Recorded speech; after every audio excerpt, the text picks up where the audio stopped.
Vladimir Putin once called Crimea the crown jewel of his empire, a symbol of restored Russian power, a strategic fortress in the Black Sea. For Putin, the annexation of Crimea in 2014 was more than a territorial gain. It was a personal triumph, a bold statement to the world that Russia was back on the global stage, unafraid to redraw borders and challenge the West. The peninsula, with its rich history and vital naval base at Sevastopol, was meant to be the ultimate prize, a place where Russian might would be unchallenged. He annexed it in 2014, promising prosperity and security. Russian state media broadcast images of jubilant crowds, parades, and the promise of a new era. Billions were poured into infrastructure, and the Kremlin boasted of a Crimea transformed. But today, that promise lies in ruins, battered by the realities of war and resistance. Crimea is no longer a safe rear base for Russia's war effort. Instead, it's become a primary target under relentless Ukrainian assault. What was once a symbol of strength is now a front line, with explosions echoing across the peninsula and the threat of attack ever present. The sense of invincibility has evaporated. Years of militarization have been undone by Ukrainian strikes using Western missiles and homegrown drones. Russian air defenses, once thought impenetrable, have been breached time and again, exposing vulnerabilities that were never supposed to exist. Every explosion at a Russian base is a direct challenge to Putin's authority, shattering the illusion of a peaceful haven. Soldiers scramble for cover, and civilians live in fear, as the myth of Russian control is tested with every new strike. This crisis isn't just about lost hardware, it strikes at the heart of Putin's political legitimacy. The Kremlin's image of strength is under siege, and the leadership is forced into damage control, holding emergency meetings and searching for answers as the situation deteriorates. The annexation was his most popular act, celebrated as historic reunification. For many Russians, it was a moment of national pride, a unifying event that brought the country together. Now, losing Crimea would be a catastrophic humiliation, a reversal that could shake the very foundations of Putin's rule. The Kerch Bridge, Putin's personal project, has been repeatedly attacked, symbolizing both Russian ambition and Ukrainian defiance. Each strike on the bridge is a blow to the narrative of Russian permanence in Crimea, a reminder that even the most iconic symbols are vulnerable. Each strike sends a clear message: there is no safe place. Civilians and soldiers alike are forced to confront the new reality. Crimea is no longer a sanctuary, but a battleground where danger can arrive at any moment. For the Kremlin, the strategic calculus is flipped. The asset has become a liability. What was once a launchpad for Russian operations is now a drain on resources and morale, forcing difficult decisions about whether to reinforce or retreat. The fortress is now a trap. Russian troops find themselves isolated, their supply lines threatened, their positions increasingly untenable. The very defenses built to protect Crimea now serve as reminders of how quickly fortunes can change. And for Putin, the world is watching as Crimea slips, piece by piece, from his grasp. International leaders debate the future of the peninsula, and every headline signals a shift in the balance of power. The jewel has become a quagmire. Once bustling streets are now deserted, military vehicles lie abandoned, and the landscape is scarred by conflict and uncertainty.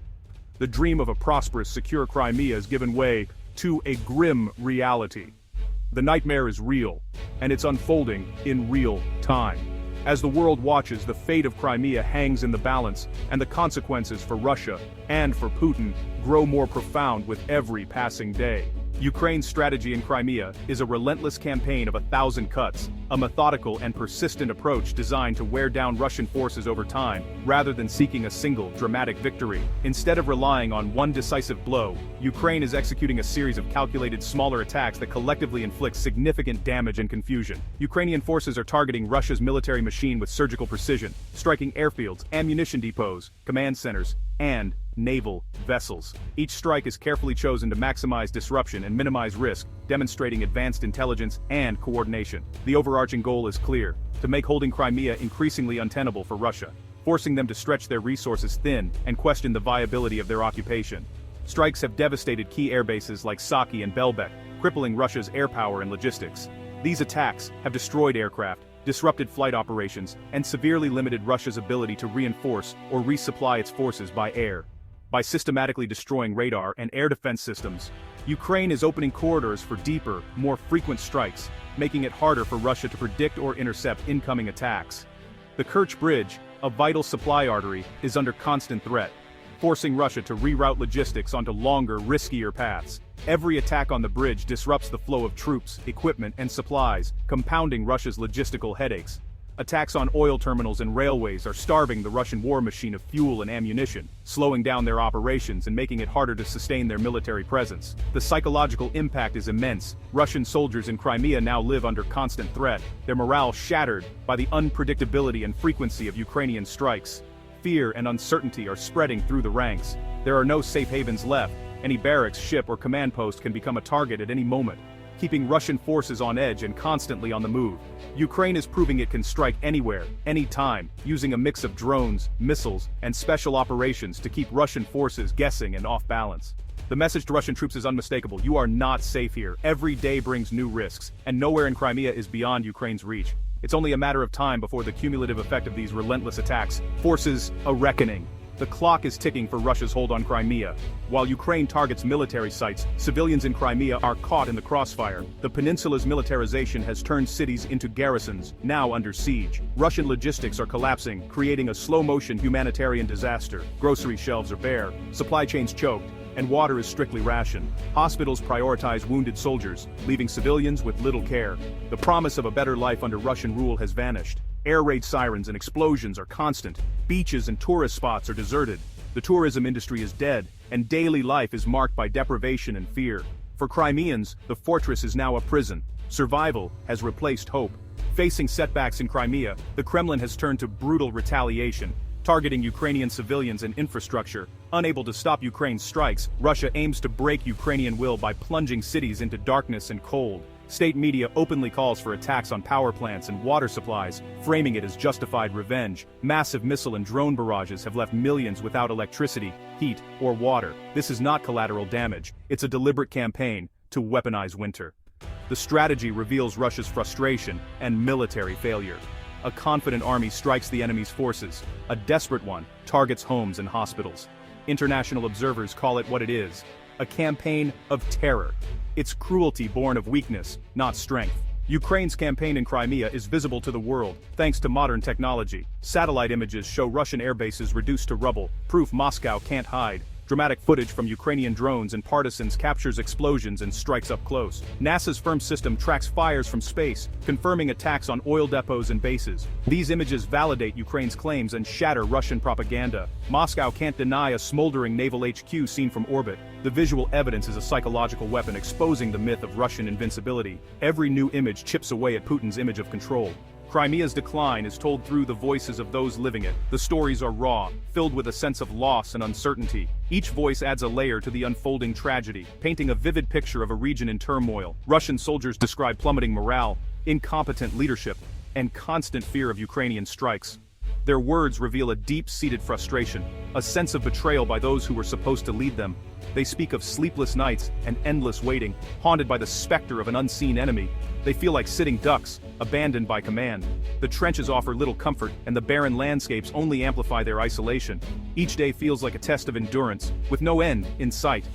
Civilians share stories of empty stores, water shortages, and endless power outages. The basic necessities of life have become luxuries, and survival is a daily challenge. The darkness of the blackouts mirrors the uncertainty of their future. Anxiety and resentment are everywhere. Life has become a daily struggle. The long lines and tense faces tell a story of a community on edge, grappling with the harsh realities of their situation. Once bustling promenades are now ghost towns patrolled by nervous troops. The silence is deafening, a stark contrast to the vibrant life that once filled these streets. The presence of military patrols only adds to the sense of unease. Residents lament, "This is not the life Russia promised us." Their voices are filled with disappointment and anger, a collective cry for change. The promises of prosperity and stability have turned into a harsh reality of struggle and disillusionment. Even pro-Russian authorities struggle to maintain control, urging citizens not to film attacks. Their attempts to manage the narrative are met with skepticism, as the truth becomes harder to hide.